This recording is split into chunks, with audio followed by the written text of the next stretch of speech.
అత్యాధునిక టెక్నాలజీతో నడుము మరియు వెన్నునొప్పికి treatment Tejas spine care Somajiguda Sainikpuri Gachibowli. నమస్తే, నేను Keshav. Welcome to Suman TV. అమెరికాలో వీసా నిబంధనలు సరళతరం చేస్తున్నారా, రాను రాను కఠినతరం అవుతున్నాయా? మరీ ముఖ్యంగా విదేశీయులు అమెరికాలో అడుగు పెట్టేందుకే భయపడేటువంటి సంకేతాలు చాలా స్పష్టంగా కనిపిస్తున్నాయి. అమెరికా ప్రభుత్వం వీసా స్లాట్స్ను కూడా బ్యాన్ చేయాలి, టెంపరీ బ్యాన్ పెట్టాలనేటువంటి ఒక డెసిషన్ తీసుకుంది. దీనివల్ల జరిగేటువంటి పరిణామాలు ఏంటి, అసలు ఎవరిని ఉద్దేశించి ఏ అంశాలను బేరీజ్ వేసుకుని ఈ నిర్ణయం తీసుకుంది ట్రంప్ సర్కారు? సార్, విశ్లేషించేటువంటి ప్రయత్నం చేద్దాం. మనతో పాటు లా స్టూడెంట్ అమెరికా నుంచి సాయి శ్రీనివాస్ గారు జాయిన్ అవుతున్నారు. సాయి శ్రీనివాస్ గారు నమస్తే. నమస్తే సార్. సాయి శ్రీనివాస్ గారు, ఈ వీసా స్లాట్స్ పైన టెంపరీ బ్యాన్ అంటే ఆల్మోస్ట్ ఇంకా ఇప్పటి వరకు ఏవైతే స్లాట్స్ బుక్ అయినాయో అవి మాత్రం కంటిన్యూ చేస్తారు. ఇక తర్వాత మళ్ళీ స్లాట్ ఓపెనింగ్ జరిగే వరకు వెయిట్ చేయాల్సిందే ఎవరైనా. సో అంతేనా ట్రంప్ సర్కార్ తీసుకున్నటువంటి డెసిషన్? ఇది మొత్తం ప్రపంచవ్యాప్తంగా ఇదే రూల్ కదా, లేదా ఓన్లీ భారతీయులకి ఏమైనా స్పెషల్గా పెట్టారా? ఇది ప్రపంచవ్యాప్తంగా ఇదే రూల్ పెట్టారు సార్ ప్రస్తుతానికైతే. సో ద రీజన్ ఏంటంటే, నేను అనుకోవడం ఏంటంటే, మీరు అందరు ఇందాక కూడా మనం డిస్కస్ చేసాము, ఇంటర్నేషనల్ స్టూడెంట్స్ ఏ యూనివర్సిటీ అయినా 15% అనేది తీసుకొని రావాలి, అందుకని ఎక్కువ తీసుకొని రాకూడదు అనేది ఎలా అడ్డుకట్ట వేయగలరు సార్? యూజువల్ గా ఈ వీసా అపాయింట్మెంట్స్ కానీ తగ్గడం కానీ, ఈ ప్రాసెసింగ్ టైం ఎక్కువ పెంచడం కానీ, లేకపోతే వీసా అపాయింట్మెంట్ సంవత్సరానికి ఒకసారి లేకపోతే నెలకు ఒకసారి ఇవ్వడం జరిగింది, ఏమైతుంది, మనకు ఇంట్రెస్ట్ పోతుంది కదా సార్ కంప్లీట్ గా అమెరికాకి రావాలి, వేరే దేశానికి వెళ్ళి చదువుకోవాలి అనేది. అట్లనే సో మీ అందరికి ఇంకోటి కూడా చెప్తాను సార్. ఈ మధ్య మన ఆంధ్రప్రదేశ్ లో తెలంగాణలో ఒక ఎమ్మెల్యే టూరిస్ట్ వీసా మీద అప్లై చేయడం జరిగింది సార్. ఆమెది కూడా వీసా రిజెక్ట్ చేయడం జరిగింది. లేడీ ఎమ్మెల్యే, సో ఆమె టూరిస్ట్ వీసాకి వెళ్తే ఆమె వీసా రిజెక్ట్ చేయడం జరిగింది. ఆమెకి ఏమని చెప్పారంటే, నువ్వు సో పర్మనెంట్ గా అమెరికాలో ఉండే ఛాన్స్ ఉంటుంది, అందుకే నీ వీసా రిజెక్ట్ చేస్తామంటుంది. సో ఆ ఎమ్మెల్యే గారు ఎవరు వచ్చేసి ఐడి కార్డు చూపించి నా కాన్షియన్స్ కి నేను సేవ చేసుకోవాలి అన్నా కానీ వీసాని క్యాన్సిల్ చేయడం జరిగింది. You can understand the scrutiny, లేకపోతే ఈ డినైల్ ఆఫ్ ద వీసాస్ కూడా ఎంత విపరీతంగా పెరిగిపోయాయో ఒకసారి అర్థం చేసుకోవాలి సార్. అట్లనే ఇక్కడ ట్రంప్ సర్కార్ ఏం తీసుకొని వచ్చిందంటే సార్, సింపుల్ గా ఈ సోషల్ మీడియా వెట్టింగ్ అనేది ఒకటి స్టార్ట్ చేయడం జరిగింది సార్. అంటే కొత్త రూల్స్ లో ఈ సోషల్ మీడియా అనేది అబ్జర్వ్ చేస్తారు సార్. మనం ఫర్ ఎగ్జాంపుల్ ఇప్పుడు మీరు నేనే ఒకటి కాన్వర్సేషన్ మాట్లాడుతున్నాం సార్ ట్రంప్ గురించి. ట్రంప్ అక్కడ ఏమైతుందంటే ఏఐ వాడి మనల్ని స్క్రూటినీ చేస్తారు.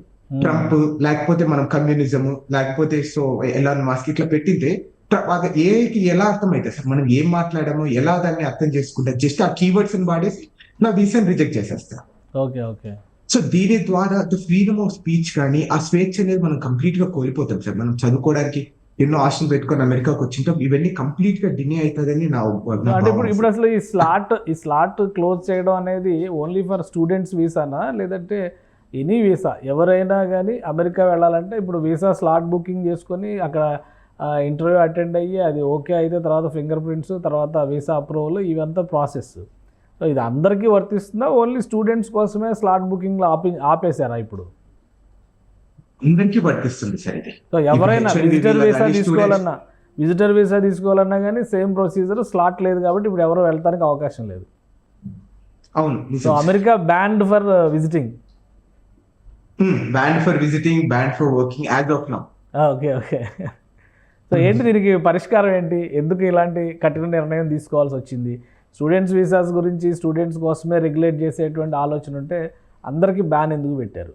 సో వివిధ సందర్భాలు సార్, మేక్ అమెరికా గ్రేట్ అనేది, లేకపోతే ఇక్కడ అమెరికన్స్ జాబ్స్ అనేది వీళ్ళందరూ తీసుకొని పోతున్నారు. సో వీళ్ళ ఇంటర్నేషనల్ స్టూడెంట్స్ వచ్చి తీసుకుంటున్నారు. మీరందరూ చూసింటారు ఈ ఓపీటీని కానీ స్టెమ్ ఓపీటీని కానీ మార్కో రూబో కూడా నేను రిమూవ్ చేస్తాను, నేను నేను సెక్రటరీగా నేను ప్రామిస్ చేస్తాను, ఈ ఓపీటీ బిల్ ని నేను రిమూవ్ చేస్తానని చెప్పడం జరిగింది. సో ఇలా వివిధ సందర్భాలు వాళ్ళు చేసే ఆర్గ్యుమెంట్స్ కానీ ఈ నేటివ్ అమెరికన్స్ కి ఫర్దర్ చేయాలి అనే ఒక సందర్భంలో ఇవన్నీ చేస్తున్నారని నేను అనుకుంటున్నా సార్. అట్లనే ఇది ఎంతవరకు వెళ్తాదని కూడా ఒకసారి మనం ఆలోచించుకోవాలి. అట్లనే ఈ సోషల్ మీడియా వెట్టింగ్ అనేది మోస్ట్ అంటే హార్డెస్ట్ థింగ్స్. మనం ప్రైవేట్ సందర్భాలలో మనం మాట్లాడుకునేటి, లేకపోతే మనం ప్రైవేట్ గా మనం స్వేచ్ఛ అంటే ఈ మోడర్న్ టెక్నాలజీ కదా సార్ కంప్లీట్ గా. మనం నీకు ఏదైనా కానీ మీరు చెప్పాలనుకుంటే మీ సోషల్ మీడియా ద్వారా చెప్తున్నారు. ఇప్పుడు దాన్ని మీరు కట్టేలు చేయాలి అనుకుంటే ఇది ఎక్కడికి వెళ్ళిపోతుంది కూడా ఒకసారి ఆలోచించుకోవాలి సార్. ఇవన్నీ ఈ స్టెమ్ లేకపోతే ఈ హార్డ్వర్డ్ ఇష్యూస్ కానీ, లేకపోతే బర్త్ రైట్ సిటిజన్షిప్ ని కానీ, ఇవన్నీ కట్టేలు చేయాలంటే ఎలా చేయాలి? ఇన్కమింగ్ స్టూడెంట్స్ కానీ ఇన్కమింగ్ వర్కర్స్ కానీ ఇక్కడికి రాకోకుండా ఆపేస్తే ఇవన్నీ స్టాప్ అయిపోతాయని తను ఆలోచిస్తున్నాడని నేను అనుకుంటున్నాను సార్. అంటే ఇప్పుడు ఆల్రెడీ అమెరికాలో ఉన్న వాళ్ళు కానీ వీసా ఉండి అమెరికా పర్యటనకి వెళ్ళేటువంటి వాళ్ళు కానీ వాళ్ళు సోషల్ మీడియాలో కనుక అమెరికాకి వ్యతిరేకంగానో కమ్యూనిజానికి ఫేవర్గానో లేదా ఈ పాలస్తీనా ఇజ్రాయెల్ లాంటి ఇష్యూస్లో పాలస్తీనా వైపు మాట్లాడితే వాళ్ళని ఆపేసేటువంటి అవకాశం ఉంటుందా? ఇమిగ్రేషన్ దగ్గర ఆపేసి మళ్ళీ వెనక్కి డిపోర్ట్ చేసేటువంటి అవకాశం ఉంటుందా? ఇప్పటికైతే ప్రస్తుతానికైతే ట్రంప్ ఏం చెప్తున్నాడంటే నేషనల్ సెక్యూరిటీకి మీరు టెర్రరిస్ట్ ఆర్గనైజేషన్ కి సపోర్ట్ చేస్తున్నారు కాబట్టి మేము సోషల్ మీడియా వెట్టింగ్ ద్వారా మిమ్మల్ని ఐడెంటిఫై చేసి మీ వీసా డినై చేస్తాము అంటున్నారు. కానీ అసలైన సందర్భాలలో అంటే దేనికైనా వాడచ్చు కదా సార్ వాళ్ళు. అంటే ట్రంప్ ని వ్యతిరేకంగా చేసినా గానీ లేకపోతే విధి విధానాలను అమెరికన్ విధి విధానాలని ఒక ఏదైనా క్వశ్చన్ చేసినా గానీ దీనికి కూడా వాడచ్చు కదా. ఇప్పుడు వీసా డినై అయితే మీరు క్వశ్చన్ చేసే రైట్ లేదా, మీరు జస్ట్ ఆ స్లిప్ ఇస్తారు, మనం వెనక్కి వెళ్ళిపోవాలి. ఓకే. సో మనం క్వశ్చన్ చేసే రైట్ లేనప్పుడు ఈ సోషల్ మీడియా వెట్టింగ్ ద్వారా ఏమైతే అన్ని వీసా డినైల్స్ వచ్చేస్తాయి. అవును. కానీ అంటే ఆల్రెడీ వీసా శాంక్షన్ అయిపోయి వెళ్ళే వాళ్ళు కూడా ఉంటారు కదా. సో ఇమిగ్రేషన్లో వెరిఫికేషన్ టైంలో ఈ సోషల్ మీడియాని స్క్రూటినీ చేసినా ఎవరైనా పొరపాటునో గ్రహపాటునో ఏదో ఒక పోస్ట్ షేర్ చేసినా అది పెట్టినా అక్కడ కూడా స్టాప్ చేసేటువంటి అవకాశం ఉంటుంది. అక్కడ కూడా స్టాప్ చేసి డిపోర్ట్ చేసే అవకాశం ఉంటాయి సార్. ఆ డిపోర్టేషన్ ఒకసారి జరిగిన తర్వాత ఇంకా మీరు జీవితాంతం అమెరికాకి రాలేదు, అంటే కంప్లీట్ బ్యాన్ వచ్చేస్తారు. ఓకే. ఇంకా మళ్ళీ అప్లై చేయడము రెన్యువల్ లాంటివి కూడా ఏమి ఉండవు, ఇక చాప్టర్ క్లోజ్. అమెరికా వెళ్ళడం అనేది మీకు సాధ్యం కాని కలగా మారిపోద్ది. అవును, అంతే సార్. అట్లీస్ట్ వీసా డినై అయినా కానీ అట్లీస్ట్ మనం నెక్స్ట్ అప్లై చేయడానికి ఛాన్స్ ఉంటుంది సార్. కానీ డిపోర్టేషన్ ఒకసారి జరిగిన తర్వాత మనం శాశ్వతంగా అమెరికాకు పోలేదు. అంటే వీళ్ళు చెప్తారు 10 సంవత్సరాల తర్వాత మీరు తిరిగి రావచ్చు, which is not possible guys. Okay. So అందుకు ఇప్పుడు అట్లనే సార్ టూరిస్ట్ వీసాస్ కూడా విపరీతంగా తగ్గించారు సార్. మీకు తెలుసో తెలీదో ఓన్లీ భారతీయులు 400 కోట్లు ఓన్లీ వీసా అపాయింట్మెంట్స్ కి డబ్బులు ఖర్చు పెట్టారు సార్. 400 కోట్లు. సో అప్లికేషన్ పెట్టేటప్పుడు కట్టే ఫీజు, అప్లికేషన్స్ కట్టేటప్పుడు ఫీజు 400 కోట్లు సార్ సుమారు. ఓకే. సో అమెరికా క్రేజ్ మన దేశంలో అంత పెద్ద ఎత్తున ఉంది. అవునవును సార్. అట్లనే మీరు చూసుకుంటారు. సో ట్రంప్ అధికారంలోకి వచ్చిన తర్వాత almost 25% of the international students అమెరికాకి రావడం చాలా తగ్గిపోయారు. ఓకే. సో దీని ద్వారా ఎవరు ఎఫెక్ట్ అవుతుంది అంటే ఇక్కడ ఉన్న పబ్లిక్ యూనివర్సిటీ మనము ఫుల్ ఫీజ్ పే చేస్తాం. అమెరికన్స్ యూజువల్ గా వీళ్ళకి స్కాలర్షిప్స్ గ్రాంట్స్ ఇవన్నీ వస్తాయి. మన ఇంటర్నేషనల్ స్టూడెంట్స్ కంప్లీట్ గా $50,000 $70,000 మనం కంప్లీట్ గా మనకి ఏ స్కాలర్షిప్ లేకపోతే మనం ఫీజ్ పే చేస్తుంటాం సార్. ఇవన్నీ దీని ద్వారా యూనివర్సిటీస్ నడవడం కానీ చాలా బాగా అంటే గ్రోత్ కానీ రీసెర్చ్ డెవలప్మెంట్ కానీ ఇవన్నీ విపరీతంగా ఫండ్స్ వాడతారు. సో అదే కట్టేలు చేసి యూనివర్సిటీ సస్టైన్ అవుతాయా లేదా అనేది కూడా ఒకసారి ఆలోచించుకోవచ్చు. అలానే యూనివర్సిటీకి అనుసంధానంగా విపరీతమైన షాప్స్ కానీ అక్కడ ఎకనామీ కానీ విపరీతంగా గ్రో అయింది, అవి కూడా కట్టేలు అయిపోతాయి కదా. ఇవన్నీ లాస్ట్ కి ఎవరు ఎఫెక్ట్ అవుతారు? అమెరికన్ ఎకనామీ ఎఫెక్ట్ అవుతారు. అది ఎవరికి అర్థం కావడం లేదు. రైట్. అంటే ఈ బ్యాన్ మీద ఎప్పటి వరకు ఉండొచ్చు, ఏమన్నా సడలించే అవకాశాలు ఉండదా? ఇప్పుడంతా అడ్మిషన్స్ సీజన్ నడుస్తుంది కాబట్టి 2-3 నెలల్లో ఈ రిస్ట్రిక్షన్ పెట్టారనుకోవాలా?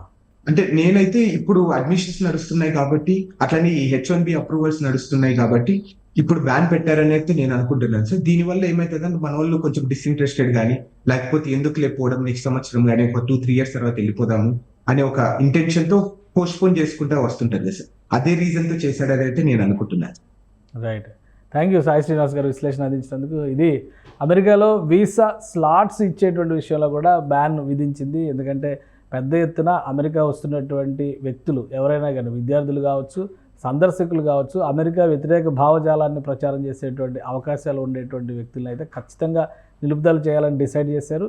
స్లాట్ బుకింగ్స్ని నిలుపుదల చేస్తే ఈ విపరీతమైనటువంటి రెస్పాన్స్, ఊహించని విధంగా వస్తున్నటువంటి ఈ అప్లికేషన్ ప్రాసెస్ని కూడా కొంతవరకు కర్టైల్ చేయడానికి అవకాశం ఉంటుందనేటువంటి ఆలోచన అమెరికా ప్రభుత్వం చేస్తున్నట్టు కనిపిస్తుంది. ఇక అమెరికాలో చదువుకోవడానికి కానీ లేదా అమెరికాలో సరదాగా విహారానికి వెళదాం అనుకున్న వాళ్ళు కానీ మీ సోషల్ మీడియాని జాగ్రత్తగా స్క్రూటినీ చేసుకోవాల్సి ఉంటుంది. అడ్డదిడ్డమైన పోస్టులు, రాజకీయపరమైనటువంటి ప్రేలాపనలు, అలానే సిద్ధాంతపరమైనటువంటి వాదనలు ఇలాంటివి చేస్తే అది ఏ విధంగా మీ గ్రహపాటు అవుతుందో కూడా ఎవరూ చెప్పలేరు.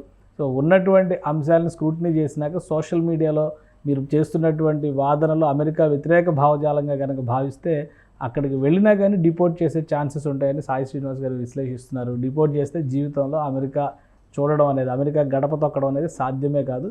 కాబట్టి అమెరికా వెళ్ళాలనేటువంటి కోరిక ఉంటే మాత్రం సోషల్ మీడియా పైన కూడా మీ కంట్రోల్ మీకు ఉండాల్సినటువంటి అవసరం కనిపిస్తుంది. ఇది స్పెషల్ డిస్కషన్.